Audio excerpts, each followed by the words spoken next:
En ce moment même, une véritable transformation est en train de s'opérer pour l'intelligence artificielle dans la santé en Europe. C'est tout un écosystème qui se redessine pour les innovateurs et on va décortiquer ensemble ce que ça signifie pour celles et ceux qui sont en train de créer les outils de santé de demain.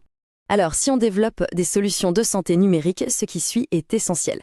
L'Europe est vraiment en train de poser de nouvelles fondations et il est absolument crucial de bien les comprendre pour pouvoir innover efficacement et surtout en toute sécurité. Voici le programme. On va commencer par les obligations qui découlent du fameux règlement IA. Ensuite, on verra comment accéder aux données avec l'EHDS. Après, on parlera de la responsabilité, un sujet clé.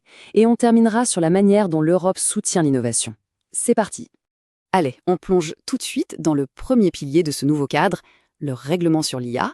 C'est vraiment lui qui fixe les règles du jeu pour n'importe quel développeur.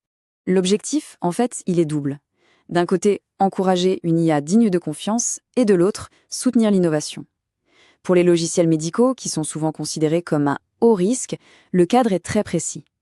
L'idée n'est pas du tout de freiner les choses, mais plutôt de s'assurer que l'innovation se fait de manière sûre et éthique. Et le point crucial, le voilà. Pour un système d'IA médical à haut risque, il y a 4 obligations très concrètes. D'abord, il faut anticiper les risques. Ensuite, utiliser des données de très haute qualité pour éviter les biais. Troisièmement, être super transparent avec l'utilisateur final. Et enfin, le plus important peut-être, garantir qu'un humain garde toujours le contrôle.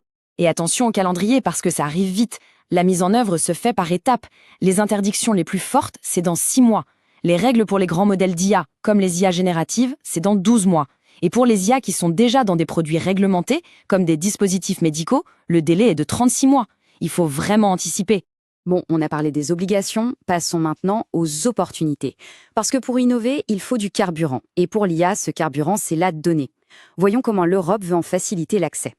Et voilà l'EHDS, une initiative absolument centrale. Le but, c'est de créer un cadre ultra fiable et sécurisé pour pouvoir accéder à des données de santé de qualité. Pour un développeur, c'est une ressource inestimable. C'est ce qui va permettre d'entraîner, de tester, de valider les algorithmes, tout ça en respectant les plus hautes normes de protection des données. L'EHDS fait une distinction vraiment importante entre ce qu'on appelle l'usage primaire des données, c'est pour les soins du patient, et l'usage secondaire. Et c'est cet usage secondaire qui est une révolution pour les innovateurs. Cet accès facilité et structuré va permettre de développer des IA beaucoup plus justes, plus robustes et plus performantes. Qui dit nouvelles opportunités dit forcément nouvelles responsabilités. Alors, la question qui fâche, que se passe-t-il si un produit d'IA cause un dommage? C'est le moment d'aborder la question de la responsabilité. Et là, attention, c'est un changement juridique énorme. Un logiciel, une application, un système d'IA, ce n'est plus juste considéré comme du code, c'est un produit. Et par conséquent, celui qui le développe est légalement le fabricant. Cette requalification change absolument tout. Le premier principe est très simple et très direct. Si un produit est défectueux et qu'il cause un dommage, eh bien c'est le fabricant, et donc le développeur du logiciel, qui doit indemniser la victime. La responsabilité financière est établie noir sur blanc. Le deuxième principe, lui, vient équilibrer la balance. Ce n'est pas automatique. C'est à la personne qui a subi le dommage de prouver 3 choses. Que le produit avait bien un défaut, qu'il y a bien eu un préjudice et qu'il y a un lien de cause à effet direct entre les deux. Mais ce nouveau cadre, ce n'est pas juste une liste de règles et de risques. C'est aussi tout un écosystème de soutien et de collaboration qui est mis en place pour aider les innovateurs à réussir. Et voici un acteur clé pour accompagner tout le monde, le Bureau européen de l'IA. Il faut le voir comme un vrai centre de ressources et d'expertise. Son rôle, c'est de faciliter la mise en œuvre du règlement IA et de promouvoir une IA de confiance. C'est un point de contact qui va devenir incontournable. Concrètement, son job, c'est quoi? C'est de superviser l'application des règles, d'encourager les bonnes pratiques et de faire le lien au niveau international. C'est un peu le garant de la cohérence et de l'efficacité de tout ce cadre européen. Et l'Europe ne se contente pas de faire des lois, elle agit aussi très concrètement pour faire le pont entre le développement et l'application sur le terrain.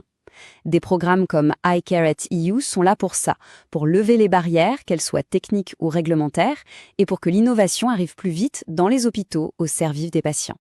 On arrive au bout de cette analyse. Alors face à toutes ces règles, ces opportunités, ces responsabilités, la grande question c'est, est-ce que ce cadre européen est finalement un frein, un obstacle qui va ralentir l'innovation, ou est-ce que c'est au contraire la condition indispensable pour construire un futur où l'IA médicale sera à la fois ultra performante et digne de confiance? La réponse, c'est l'avenir et les projets de demain qui nous la donneront